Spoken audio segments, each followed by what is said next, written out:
नमस्कार. ठरलं तर मग या मालिकेच्या येणाऱ्या भागामध्ये जबरदस्त असा ट्विस्ट येणार आहे. तर इथे प्रियाचा पर्दाफाश आता लवकरच होणार आहे आणि ते स्वतः रविराज काका आणि प्रतिमा दोघं जण मिळून आता सगळ्यांसमोर करणार असतात. तर इथे गाठोडं जाळणाऱ्या प्रियाला रंगेहात प्रतिमाने आणि रविराज काकांनी दोघांनीही पकडलेलं असतं. त्यामुळे इथे आता खोटारडी प्रिया ही तन्वी नसून ही प्रिया मधुकरच आहे हे सत्य आता सुभेदार आणि किल्लेदार दोन्ही कुटुंबासमोर लवकरच येणार असतं. तर हे सत्य आता कशा पद्धतीने रविराज काका आणि प्रतिमा सगळ्यांसमोर आणतात आजच्या भागामध्ये सविस्तरपणे आपण बघूया. तर इथे मधुभाऊंनी आता लहानपणीच्या प्रिया आणि सायलीच्या आठवणी आता सुभेदारांना सांगितलेल्या असतात. तेव्हा इथे मधुभाऊंनी हे सुद्धा सांगितलेलं असतं की ज्या वेळेला जी मुलं माझ्या इथे राहायला येत होती त्यांच्या वस्तू मी जपून ठेवलेल्या आहेत. ज्या वेळेला ती मुलं मला सापडली होती तेव्हा त्यांनी घातलेले कपडे, त्यांच्याजवळ असणाऱ्या वस्तू या सगळ्या मी एका गाठोडीमध्ये त्यांच्या आठवणी म्हणून बांधून ठेवलेल्या आहेत आणि त्या प्रत्येक गाठोड्यावरती त्या प्रत्येक मुलाचं किंवा त्या मुलीचं नावसुद्धा मी लिहून ठेवलेलं आहे. तेव्हा माझ्या सायली बाळाने खूपच छान असे कपडे घातले होते. तर इथे चनिया चोली आणि त्याचबरोबर तिच्या हातामध्ये एक पर्स होती आणि माझी सायली बाळ ही खूप उत्तम घराण्यातली मुलगी मला वाटली होती. जेव्हा ती मला सापडली होती मी तिला तिचं नाव विचारलं पण त्यांचा अपघात झाला होता कारण तिच्या अंगाला पूर्णपणे इथे काळं लागलं होतं. म्हणजे एखादं जळकं लाकूड जसं असतं आणि मग ते अंगाला लागल्यानंतर अंग जसं काळं पडतं त्या पद्धतीने माझ्या सायलीबाळाचे हातपायसुद्धा आणि चेहरा काळा पडला होता. त्यानंतर मी तिला घरी घेऊन आलो पण ती एका वेगळ्याच ट्रोमामध्ये होती. त्यामुळे तिला एवढा मोठा धक्का बसला होता की ती पूर्णपणे आपली ओळखसुद्धा विसरून गेली होती. हळूहळू मी तिला बोलकं केलं आणि त्यानंतरला तिचं खरं नाव मला काही कळलं नाही पण ती अगदी सायलीप्रमाणे सालस होती, गुणी होती म्हणून मी तिला शोभेल असं नाव दिलं ते म्हणजे सायली. तिच्या सगळ्या आठवणी म्हणजे तिच्या पायातली चप्पल, तिचे पैंजण आणि तिच्याकडे असणारी पर्स, त्याच्यामध्ये तिचा असणारा फोटो आणि हे सगळं मी एका गाठोड्यामध्ये बांधून ठेवलेलं आहे. आणि तसंच प्रियाचं सुद्धा मी केलेलं आहे. त्यावेळेला तिने घातलेला शाळेचा ड्रेस आणि इथे आता सगळेजण आश्चर्यचकित होतात कारण मधुभाऊ म्हणतात की जेव्हा प्रिया सापडली होती तेव्हा तिने घातला होता शाळेचा ड्रेस, तिच्या गळ्यामध्ये होतं तिचं ID, त्याच्यावरती तिच्या आईवडिलांचा पत्ता होता पण तिथे गेल्यानंतर तिथे कुणीही नव्हतं असं सुद्धा मधुभाऊंनी सांगितलं होतं. आणि प्रिया ही 4 वर्षांची होती आणि तेव्हा तिच्या ज्या काही आठवणी होत्या त्या मी सगळ्या गाठोड्यामध्ये बांधून ठेवलेल्या आहेत आणि त्याच्यावरती प्रिया नाव असं मी लिहून ठेवलेलं आहे. तेव्हा इथे आता सगळ्यांना आश्चर्य वाटत असतं कारण सायलीबद्दल जे सांगितलेलं असतं ते सगळं लहानपणीच्या तन्वीबरोबर मॅच झालेलं असतं. लहानपणीची तन्वी जेव्हा मधुभाऊंना सापडली 6 वर्षांची होती. ज्या दिवशी सापडली त्या दिवशी अर्जुनचा वाढदिवस होता आणि त्याच दिवशी त्यांच्या गाडीचा अपघात झाला होता. हे सगळं ऐकल्यानंतर आता सगळ्यांना संशय येतो की प्रिया मधुकर ही खोटारडी तन्वी आहे, ही आपली खरी तन्वी नाहीच आहे आणि सायली ही कदाचित आपली खरी तन्वी असू शकते असं अर्जुनला वाटतं. अर्जुन म्हणतो की मला आता सायलीच्या खऱ्या आईवडिलांना शोधून काढायचंच आहे. तेव्हा मी जेव्हा आश्रमामध्ये गेलो होतो मधुभाऊ तेव्हा मला सगळ्यांच्या नावाची गाठोडी दिसली पण तिथे मला प्रियाच्या आणि सायलीच्या नावाचं गाठोडं दिसलं नाही.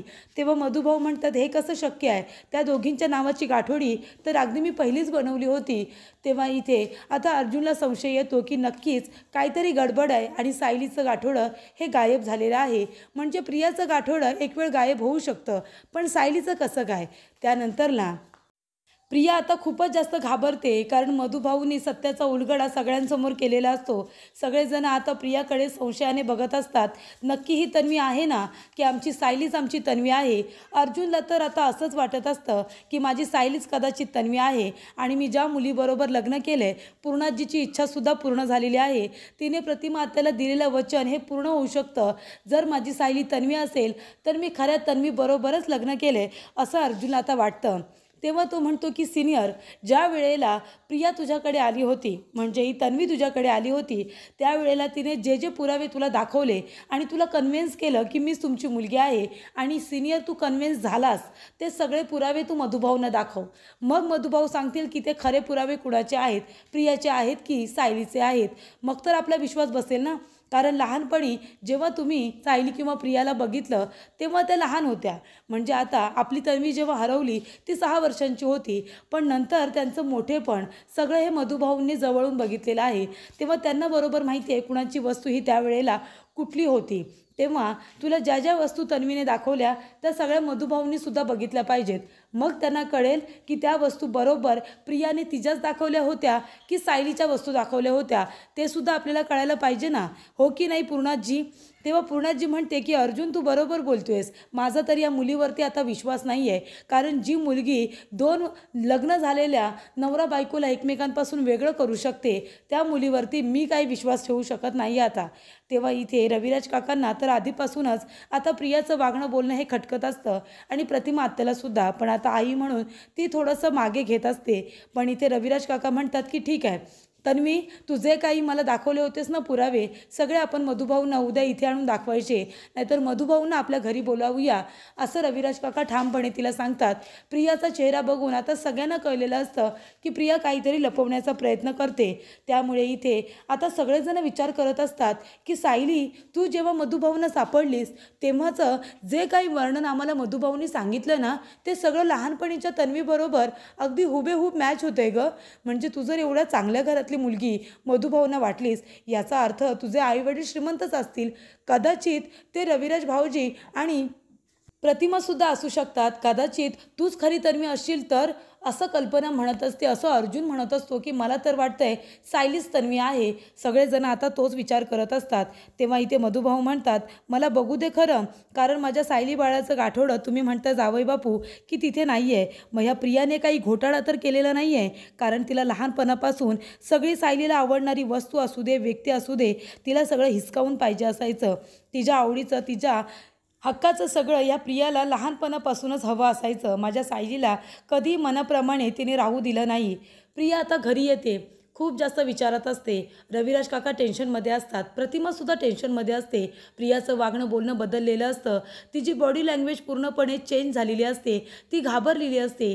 तिला असं वाटतं की आता जर मी मधुभाऊंना जे पुरावे मी ह्या रविराज किल्लेदारला दाखवले, ते पुरावे जर मी मधुभाऊंना दाखवले तर त्यांना पूर्णपणे आता खात्रीच पटेल की मी खोटं बोलले म्हणून. कारण मधुभाऊंना माहिती आहे ते पुरावे माझे नसून ते सायलीचे आहेत. आणि मग ते कन्फर्म सगळ्यांना सांगतील की प्रिया खोटं बोलली आहे, तुमची खरी मुलगी ही सायलीच आहे आणि त्या सगळ्या आठवणी सायलीच्या मी चोरल्या, हे सुद्धा आता मधुभाऊ सगळ्यांना सांगतील. त्यामुळे आता मला काही करून ह्या सगळ्या दोन्ही गाठोड्यांची मला विल्हेवाट लावायला पाहिजे.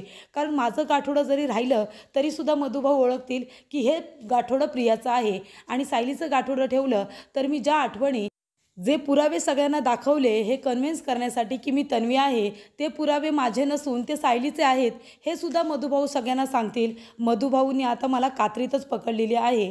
आता पूर्णपणे बदला घेतील माझ्याकडून खोटी साक्ष दिले त्याचा, असं प्रिया म्हणत असते. तेव्हा तिच्या डोक्यामध्ये एक प्लॅन येतो. ती म्हणते की दोन्ही गाठोडी जाळूनच टाकते ना, म्हणजे सगळा गेमच माझ्यासाठी सोपा होऊन जाईल. मग मधुभाऊंना ना सायलीच्या आठवणी दिसतील, ना तिचे पुरावे दिसतील, ना माझ्या आठवणी दिसतील. मग मधुभाऊ सांगतीलच काय की मी कुठले पुरावे दाखवलेत आणि कुठले नाही ते, हो की नाही? तेव्हा प्रिया आता सगळ्यांच्या झोपण्याची वाट बघत असते. सगळेजण झोपल्यानंतर अलगच ती इथे आता दोन्ही गाठोडी घेते आणि घराच्या मागच्या बाजूला जाते, ज्या ठिकाणी कुणीही नसतं, आणि ते दोन्ही गाठोडी ती आता जाळण्याचा प्रयत्न करत असते. आणि तेवढ्यातच इथे प्रतिमाला आता चाहूल लागलेली असते की प्रिया काहीतरी कारस्थान नक्कीच करणार आहे. तेव्हा इथे आता प्रिया त्या दोन्ही गाठोड्यांना आग लावायला जाणार. तेवढ्यातच तिथे प्रतिमा मागून तिच्या खांद्यावरती हात ठेवते आणि तिला म्हणते की तन्वी, तू इथे काय करतेस आणि ही कुठली गाठोडी तू जाळतेस? तेव्हा एका गाठोड्यावरती सायलीचं नाव असतं आणि दुसऱ्या गाठोड्यावरती प्रियाचं नाव असतं. तेव्हा इथे प्रतिमाला कळतं की ही आपली तन्वी नाही आहे, ही कुणीतरी फसवी मुलगी आहे आणि जी आमच्या घरामध्ये घुसलेली आहे आमचं घर उद्ध्वस्त करण्यासाठी. तेव्हा इथे प्रिया आता खूपच जास्त घाबरताना म्हणते, तू इथे काय करतेस? काय गरज होती तुला इथे यायची आई? तू जा बरं आतमध्ये. असं बोलत असताना तिथे रविराज काका येतात आणि प्रतिमा तर घाबरते, पण रविराज काका येतात आणि प्रियाचा खोटाडेपणा बघितल्यानंतर तिच्या जोरदार कानाखाली देतात आणि म्हणतात की तू अजूनही ऐकणार नाही. अगं किती नीचपणा करशील तू? एवढे सगळी कारस्थानं करूनसुद्धा तुझं पोट भरलं नाही, तर आता पुरावे दाखवायची वेळ आली तर आता तू पुरावे नष्ट करायला निघालीस, त्यांची विल्हेवाट लावायला निघालीस तेव्हा इथे रविराज काका म्हणतात, तुला कधीही माफ करणार नाही. हे तर मला आता कळलंय, तू माझी तन्वी तर नाही आहेस, कारण माझी तन्वी अशी असूच शकत नाही. एक वेळ सायलीच माझी तन्वी असेल, म्हणून तर तिच्याबद्दल जे काही मधुभाऊने सांगितलं ते सगळं सारखंच होतं, ते सगळं पटणारं होतं, सिमिलर होतं. पण तुझ्याबद्दल जे काही सांगितलं ते तर मुळात नाहीच आहे, कारण माझी मुलगी 6 वर्षांची होती, तू 4 वर्षांची होतीस. इथेच हा फरक आता मला कळतोय, कारण मधुभाऊसारखा माणूस कधी खोटं तर बोलणार नाही. आणि तू त्यांच्यावरती जे काही आरोप केलेस ना, की मधुभाऊ तुझा छळ करायचे, हे सगळं खोटं आहे. अगं तू आमच्याबरोबर जेवढे महिने राहिलीस ना, जेवढी वर्ष राहिलीस, त्याच्यात मला कळलं तू एखाद्या माणसाचा छळ करू शकतेस. तुझा छळ कुणीही करणार नाही. मधुभाऊ, सायली, कुसुमताई ही सगळी जरा चांगली माणसं आहेत. मी प्रत्येक माणसांना भेटलोय, ती सगळी मायाळू आणि प्रेमळ माणसं आहेत. त्याच्यामध्ये तूच मॅच होत नाही. याचाच अर्थ असा आहे की तू एकटीच फक्त त्या घरामध्ये नालायक होतीस, बाकी सगळी चांगली होती, म्हणून तुला सहन करत होती. आणि तू त्यांच्यावरती कदाचित खोटा आरोपच केलेला आहेस, म्हणून त्यांना जेल झाली. मधुभाऊ खूपच चांगले माणूस आहेत, म्हणून आज ते निर्दोष सिद्ध होऊन आता घरीसुद्धा येतील. जामिनावरती तर ते सुटलेलेच आहेत, पण अर्जुन लवकरच त्यांना निर्दोष सिद्ध करेल आणि घरी घेऊन येईल. तुझ्या या खोट्या साक्षीचा काही फायदा होणार नाही आहे. त्या खोटाड्या साक्षीची बाजू घेऊन खोटी साक्ष दिलीस ना, तुझंसुद्धा खोटंच होईल, असं रविराज काका आता प्रियाला म्हणतात. प्रिया खूप घाबरते, टेन्शनमध्ये येते. तेव्हा इथे रविराज काका दोन्ही गाठोडी घेतात आणि सुभेदारांच्या घरी त्याच वेळेला येतात आणि इथे सगळ्यांना खाली बोलावतात आवाज देऊन आणि म्हणतात की माफ करा, मी एवढ्या रात्री तुम्हाला सगळ्यांना डिस्टर्ब करतोय, पण हे बघा, माझी ही मुलगी म्हणून जी तन्वी म्हणून माझ्या घरामध्ये घुसली होती, ही कुणीतरी एक फसवी मुलगी आहे. ती दोन्ही गाठोडी जाळण्याचा प्रयत्न करत होती. तेव्हा इथे आता प्रियाने जे जे काही पुरावे दिलेले असतात तन्वी असल्याचे, ते सगळे पुरावे आता मधुभाऊंना दाखवले जातात आणि मधुभाऊ म्हणतात की अजिबात नाही, हे सगळे पुरावे, ह्या सगळ्या आठवणी, या सगळ्या वस्तू माझ्या सायलीच्या आहेत. माझी सायली तुमची खरी तन्वी आहे, ही प्रिया नाही. प्रिया एक नंबरची खोटारडी आणि धोकेबाज मुलगी आहे. मला तर प्रश्न पडला होता की ही तुमच्यासारख्या नवरा बायकोची मुलगी कशी काय असू शकते.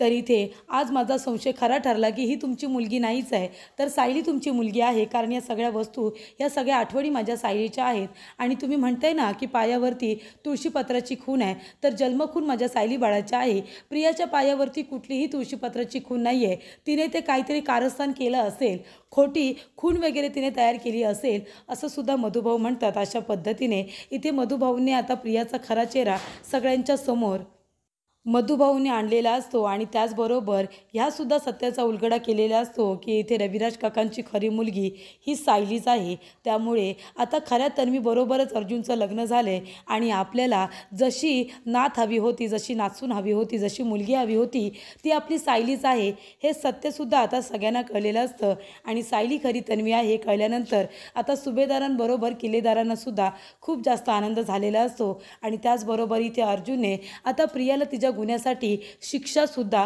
सुनावलेली असते.